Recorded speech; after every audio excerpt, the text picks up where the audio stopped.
Hey guys, welcome to Phone Home, a guide to finding your way back home.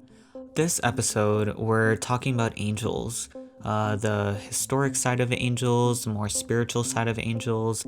I felt like I had a lot of resistance with this episode.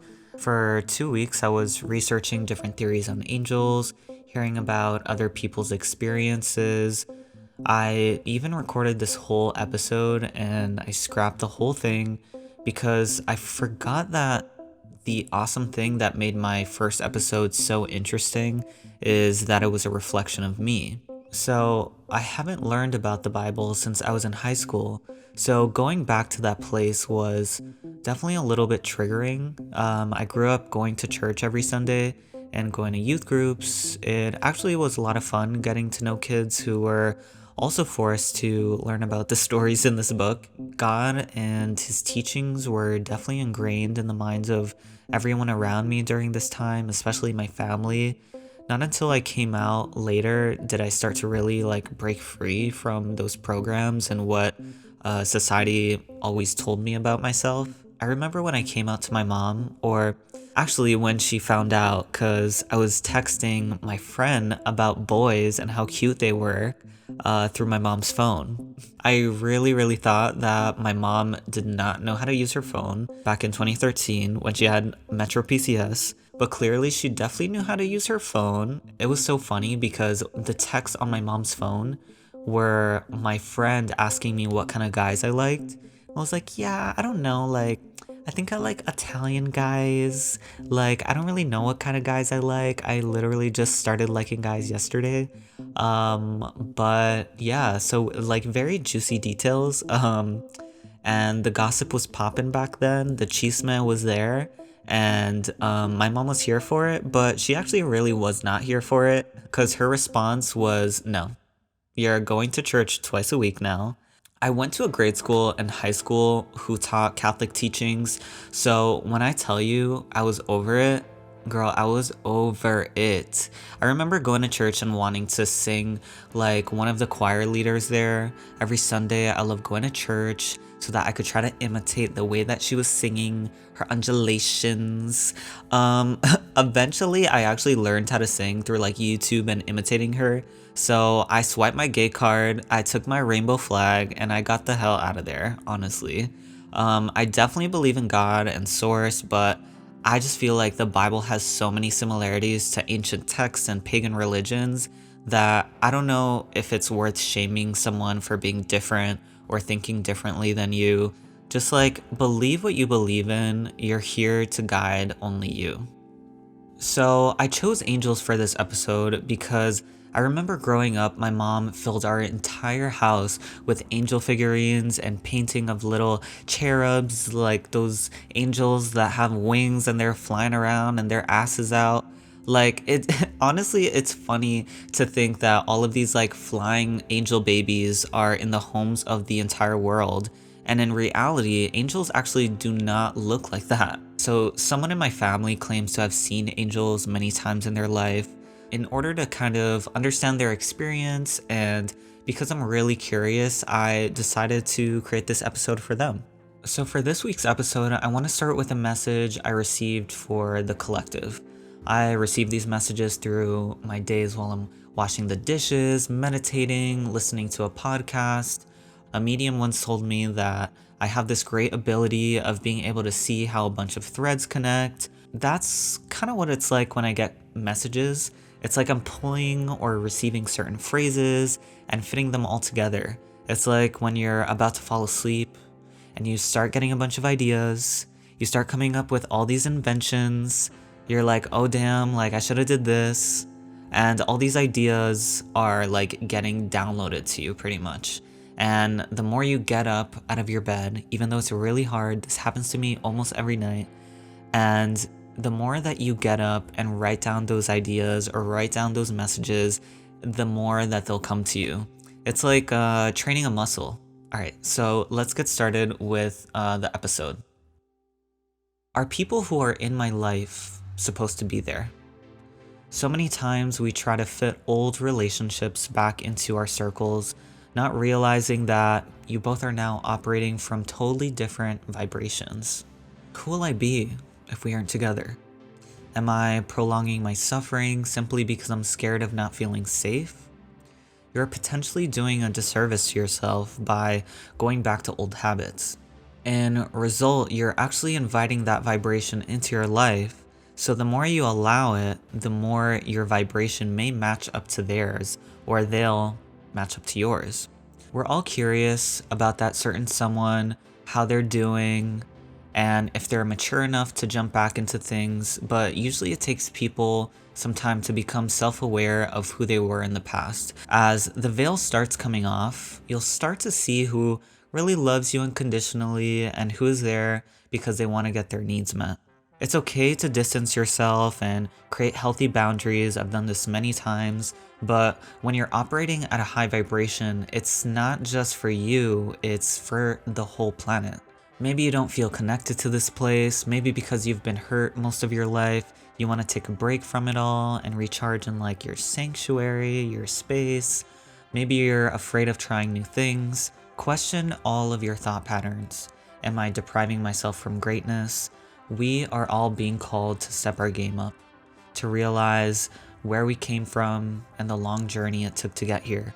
So, you keeping all of this knowledge and love to yourself is first a disservice to yourself because you aren't really improving your surroundings by being closed off, and second, a disservice to the person because you're actually blocking their ability to maybe learn from you and possibly have their own ascension or awakening. Things will never be the same as they used to be. Help a little at a time. I believe we live in our own universes where we can create and attract anything.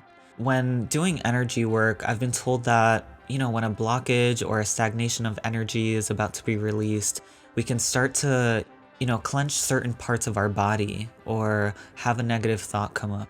That's because that program or stagnant energy is being triggered. So once you start operating from a higher vibration, your presence in a public setting may trigger something within someone around you, maybe resulting in them being hurtful to you or, opening up to you. That's because your vibration is so high that they may start to assimilate to yours. But the thing with becoming high vibrational is that you can't take those programs, all of your painful stories that you like to rehash and reanalyze. It's like the rides at the amusement parks that say you must weigh less than 200 pounds to ride this ride. You may not vibe with certain people like you used to, but everyone's awakening is totally different. I used to be America's #1 people pleaser because I was an assistant for so long. That just became part of my personality. I would try to take on everyone's pain and just allow myself to be completely open to whatever. Oh, you need some advice, a card reading, some sound healing, I got you. Not realizing that I wasn't doing that for myself first. It's time for us to start taking care of ourselves first, taking care of our own energy and trauma first. If I really want to help someone with no expectations to receiving something in return, and because I love them unconditionally, I would want to take care of my own energy before I go and potentially affect theirs, right? Do I want to be someone's friend because they can offer me something because I'm looking to make a transaction? What are you here to release? Can you allow yourself to feel and be felt? Does giving love or receiving love lead you to tense up? Can you be more available for your loved ones, or is this a time for healthy boundaries? Have confidence in whatever you're striving for and working towards. You're heading towards exactly where you need to go. It's all meant to happen like this. You may not understand it. You may feel like you're just sitting in the dark waiting for something to happen. Even if you are in the dark, there are still lessons and symbols the universe is sending you. You are a multi-dimensional being experiencing life through one lens, 3D. Find your light. Where will this light bring you? What worlds and experiences are waiting for me? It's like, imagine being in a whirlpool.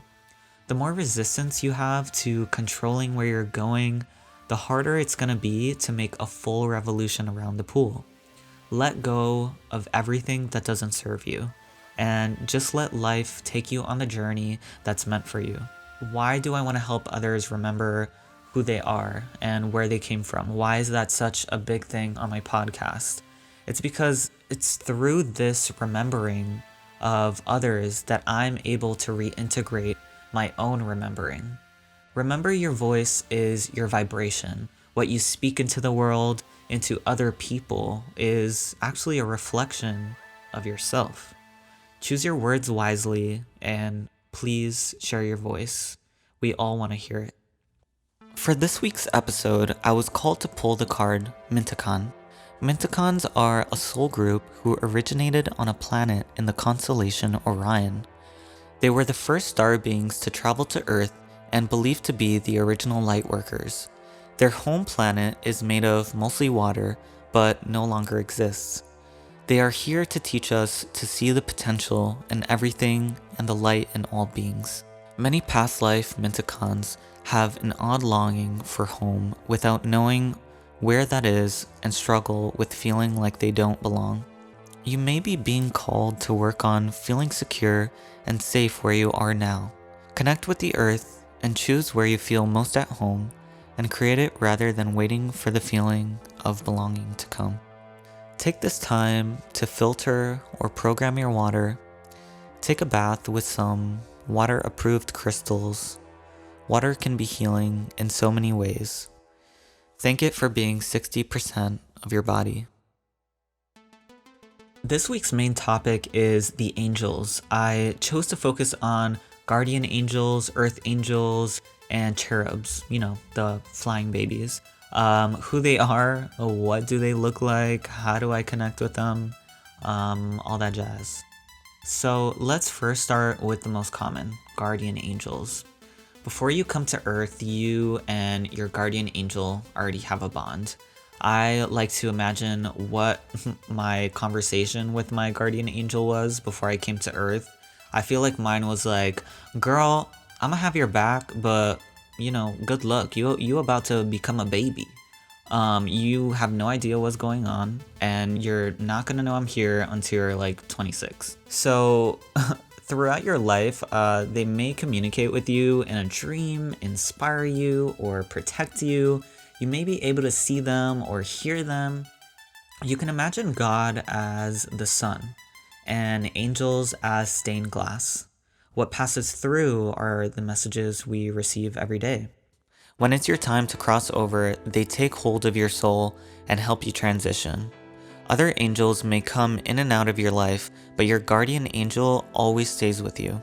Your guardian angel will never leave you because they are in the presence of God. That speck of light, your soul. When we die, many believe we become angels, but I believe we are so much more. Some people may say that angels are a Christian idea, but they are seen in multiple religions, texts, and art around the world. People are fighting over God and who gets to experience Him. It's not an exclusive club. We are all able to tap into Source, our soul, the universe, all of the above. It's comforting to know that we aren't alone, and since we don't live in those higher realms and dimensions, there's so much we still don't know. Lorna Burns, who has many books on seeing angels, says that in a big group of people walking down the street, she can see angels weaving through people, helping a mother calm down her baby, helping someone carry a bag, or whisper an idea into someone's ear. Since they are closest to you, they are actually the easiest to connect with.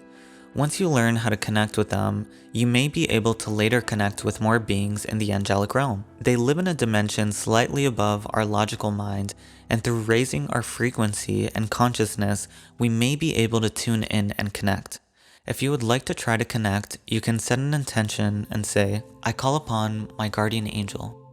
Please connect with me, surround me with your light, and assist me in tuning into your love and presence. Letting go of everything external that's going on in your life and letting your heart open. Knowing that you are protected by a bubble of golden energy and only frequencies that are in alignment with your highest good may step forward. Go deeper into your mind and allow your mind's eye or third eye to open. Then allowing that bubble to turn into a column of light that rises above the top of your head. You may feel warmth, tingling, love. Keep that flow going. Your intuition may guide you to deep breathe, visualize certain settings, messages, or songs may come to mind. Go with it if you feel called to. Once you feel as though you are in their presence, ask for a message or guidance.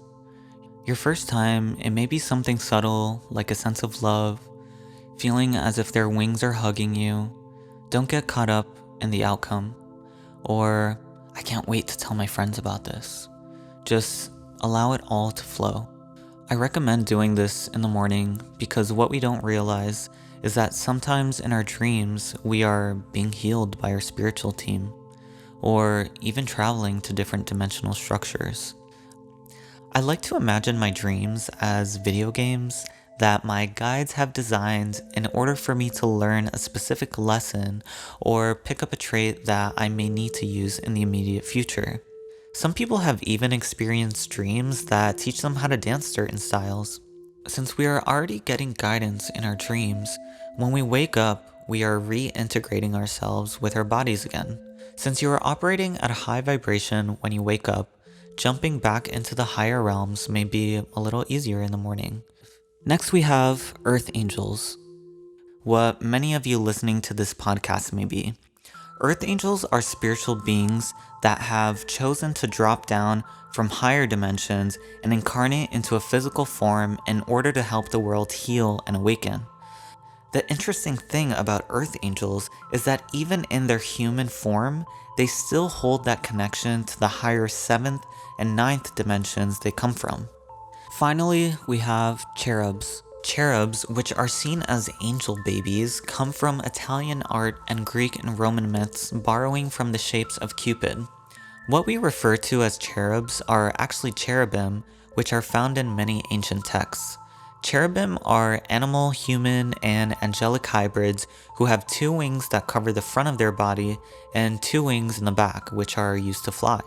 We first see them protecting the Garden of Eden in Genesis, but these hybrids are actually seen in many ancient cultures like Set in Egypt, Ganesha in Hinduism, and Pomola in Native American mythology. It's interesting to see that these neighboring countries were experiencing similar spiritual beings. Even some of the names of the archangels were borrowed from Mesopotamia. They were painted inside of temples for protection, and we also see 2 cherubim on the top of the Ark of the Covenant. These cherubims may also be a symbol for humans, as we have this innate instinctual monkey mind part of us, but also this very divine part of ourselves. So if we work through these parameters, loosely speaking, the goal may be to integrate the animal instincts within us, use our spiritual team as tools to help us become ascended masters, like Jesus, Kuan Yin, Confucius, and many more. Your spiritual team is pretty much like a toolkit. They help guide, protect, and heal you because they're acting through source energy or God. We have source energy within us, which leads us to want to love, help others, be compassionate, and stand up for what's right. We are all kings and queens. That's why we are all assigned a spiritual team. They are protecting something sacred. They are protecting that God spark within us all. The modern government, which is only about 244 years old, is here to keep us in order and keep us from this knowing. We are here to realize and activate the Christ-like, Buddha-like, Krishna-like nature that dwells within us all. We chose to incarnate during this time in order to help the earth move into a new phase. I feel like 2020 was the last hurrah for these lower and negative forces who want to keep the earth at a lower vibration. What I'm personally feeling about 2021 is that we are on a tightrope and we're so close to breaking through. We've lived our lives believing we are born alone, but our angels, guides, ancestors, ascended masters, fellow humans, beings from other star systems are here to assist us in Earth's ascension. We are all pieces of the puzzle, and we all co-create this together. The Earth wants to heal. Choose to shine your light. claim and manifest joy and abundance. Herbs, crystals, sunlight, moonlight, angels, wind, air, fire, water, metals, ancient wisdom, they're all tools. Appreciate all the tools that are around you. Wow, I love all the messages that came through this episode. Thank you all for making it here. I'm sending you all so much love. Have a great week, and I'll catch you in the next one.